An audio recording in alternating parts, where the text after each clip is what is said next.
गणानां गणपतिं हवामहे कविं कवीनामुपमश्रावस्तमं ज्येष्ठराजं ब्रह्माणां ब्रह्मणस्पत आनशृण्वन्नोतिभिस्सीदसादानं उदुद्यं जातवेदसं देवं वाहन्ति केतवाः ऋषे विश्वाय सूर्यम् अपद्येतायवो यथा नक्षत्रायं जग्धुधीः सूराय विश्वचक्षसे अदृश्रमस्य केतवो विरश्मयोजनाङ्गनु भ्राजन्तो अग्नयो यथा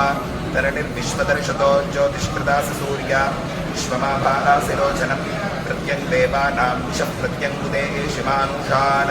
प्रत्यं विश्वं स्पर्दृशे येना आपापकदक्षासाभरण्यं तञ्जनाङ्गनु त्वं वारुणपश्यासि विद्यामे शिरजस्पृत्वः मिमानो अब्रुवीः पश्यन्जन्मानि सूर्या सप्तत्वा हरितोरथे वहन्ति देव सूर्या शोचिष्के संविचक्षणा अयुक्तसप्तशुद्ध्युपत्सूरोरथस्य नद्याः ताभिर्याति स्वयुक्तिभिः उद्भगन्तमासस्मरिज्योतिष्पश्यं तौत्तारं देवन्ते भद्रा सूर्यमगन्मज्योतिरुत्तमम् उद्यन्नद्यमित्रमः आरोहन्नुत्तारान्दिवम् हृद्रोगं मम सूर्यहरिमान् चनाशगा सुगेषु मे हरिमान् प्रोपणाकाः सुतन्मसि अथो हारिद्रवेषु मे हरिमानन्नितत्मसि उदागादिगमादित्यो विश्वे न सहसा सह विशन्तं मह्यं रन्धगन्वो अहं वीशते रातं चित्रं देवानामुदागादनीतं चक्षुर्मित्रस्य वरुणस्याग्नेः आप्राद्या वा पृथिवी अन्तरिक्षं सूर्या आत्मादगातस्तस्तुषश्च सूर्यो देवी दिशसम्प्रोचामानां पर्यो न योषा मध्ये एति पश्चात् यत्र नरो देवयन्तो युगानि वितन्मते प्रति भद्राया भद्रं भद्राश्वा हरितः सूर्यस्य चित्रा एतक्वा अनुमाद्या सह नमस्यन्तो दिवा पृष्ठमस्तु परिद्या वा पृथिवीयन्ति सद्यः तत्सूर्यस्य देवत्वं तन्माहित्वं मध्यागर्तोर्मिता तं सञ्जाभार यदेदयुक्तहरितस्सधस्थादाद्रात्रीवासस्तनुते शिवस्मैति तन्मित्रस्य वरुणस्याभिजक्षे सूर्यो रूपं कृणुतेद्योरुपस्थे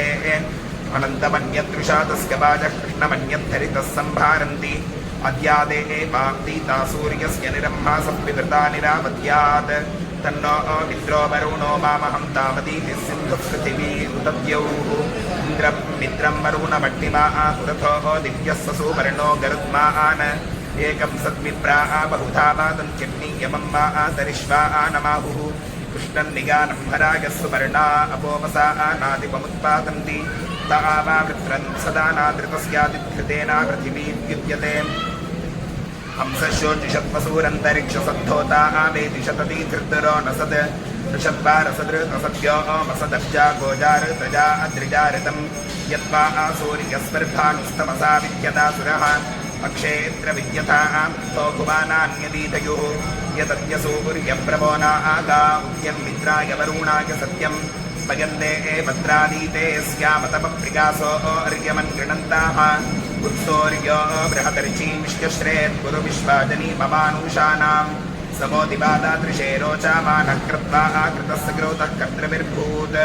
ससौर्यप्रतिपुरो न उद्गा एभिस्तोमे एभिरेतशेभिरेवैः प्रणो मित्राय वरुणाय वोचो न आकसो अर्यम्ने अग्नये च विनः सहस्रं विशुरुधो रतन्त्रता वा नो वरुणो मित्रो अग्निः यच्छन्तु चन्द्रा उपमन्नो अर्कमानः कामं गोपुरन्तु स्तवानाः ऋग्वे एति सुभगो विश्वचक्षाः साधारणः सूर्यो मानुषाणां चक्षुर्मित्रस्य वरुणस्य देवश्चर्मे एव यः समविव्यक्तवांसि उद्वेगेति प्रसवीता जनानां महान् केतुरन्नवः सूर्यस्य समानं चक्रं पर्याभिवृत्सङ्गते एतुषो भाति धूषु युक्तः विभ्राजामानुषसा आमुपस्थाद्रेभैर्देत्यनुपद्यमानः एष मे देवः सा विदाचच्छन्दगः सा मान्नप्राविनातिधामः दिवो रुक्मं गुरुचक्षाब्देति दूरे अर्थस्तरनिर्भ्राजामानः नूनञ्जनाः सूर्येण प्रसूता अयन्नर्थानि कृणवन्नपांसि यत्र चक्रुरमृता आगातमस्मै श्येनो नदीयं नन्दे एति पाथाः उदुत्यन्तरिशतं वपुर्दिवगे एति प्रतिपरे यदि ईमाशिर्महाति देव एताशो विश्वस्मै दक्षासे अरम् शीर्ष्णो जगातस्तस्तु शस्पतिं समगा विश्वमारजाः सप्तस्वसा आरस्विदाय सूर्यं वहन्ति हरितो रथे तञ्चक्षुर्देवहीतं शुक्रमुच्चरात् पश्येम शरदः शतं जीवेम शरदः शतं मण्महां आसि सूर्यबलादित्यमहां आसि महस्ते सतो महिमापानस्य तेर्धादे एव महां आसि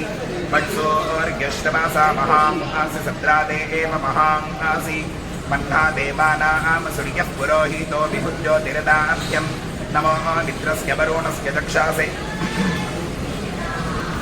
महोदेवागतधृतं सा परिगता दूरे दृशे देवजाताय केतवे दिवस्पुत्राय सूर्यायुषं सदा सा वा सत्योऽग्निः परिपातु विश्वतोऽद्या वा जगत्रा तदवर्णः आनिशा विश्वामन्यन्निवीशते यदे जाति विश्वाः वो विश्वाहो दे सूर्याः तते अदे एव प्रतिभो निवासते यदे दृशे विश्वतरैराधर्यसि प्राचीनामन्यदनो वर्तते रदौदन्येन ज्योतिषायासि सूर्या येना सूर्यज्योतिषा बाधा सेतमो जगञ्च विश्वामुदीर्षि भान्ना तेनास्मद्विश्वामणि रामना आहुतिमपामि वामपादुष्पम्यं सुवा विश्वस्य हि प्रेषितो रक्षासि प्रथमः एणगन्चरासि स्वधा अनु यदद्यद्वा सूर्यो बभ्रवामहै तन्नो देवा अनुमंसीरतक्रतुम् तन्नो द्यावा पृथिवी तन्न आप इन्द्र शृण्वन्तु वरतो हवं वचाः माशूने भूमसूर्यस्य सन्दृशी भद्रं जीवन्तो जरणामाशीमहि विश्वाः आत्मा सुमनासस्तु चक्षासः प्रजावन्तो अनमीवा अनागसः उद्यन्तं त्वामित्रमहो दिवे दिवे ज्योज्जीवाः प्रतीपश्येम सूर्या महिज्योतिर्बिभ्रातं वा विदक्षणभास्वन्तं चक्षुषे चक्षुषे मयाः आरोहन्तं बृहतः पाजासस्तरीमयं जीवाः प्रतीपश्येम सूर्या यस्या ते विश्वाभुवानानि केतुना प्रचेरा ते निचा विशन्ते अक्तुभिः अनागास्तेना हरिकेश सूर्याह्नाह्नानो वस्यासावस्य सोदीः शन्नो भवचक्षासा शन्नो अह्नाशं भानुनाशं हिमाशं कृणेन यथा शमध्वं क्षमसन्दुरो नेतत्सूर्यद्रवीणं धेहि चित्रम् अस्माकं देवा भगाः यजन्माने शर्मा यच्छतद्विपदे चतुष्पदे अतद्विपादूर्जगामानमाशीतं तदस्मै संयोरारभोदादातना यद्वो देवाश्च गर्भजिह्वगा गुरुमनासो प्रयुति देवहेळानं परा वायो न अभिदुक्षुनागते तस्मिन् तदेनो वसवो निधेतना सूर्यो नो दिवस्वात् वातो अन्तरिक्षात् अग्निर्नः पार्थिवेभ्यः जोषाः सवितरिकस्याते हरश्शतं सभाङ्गरहाति पाहिनो विद्युतः पतन्त्याः चक्षुर्नो देवस्साविता चक्षुर्न उतपर्पातः चक्षुर्धाता धातुनः चक्षुर्नो देहि चक्षुषे चक्षुर्विख्यैतनोभ्याः सञ्चेतं विचापश्येम सुसन्दृशं पावकं प्रतीपश्येम सूर्या विपश्येम चक्षासः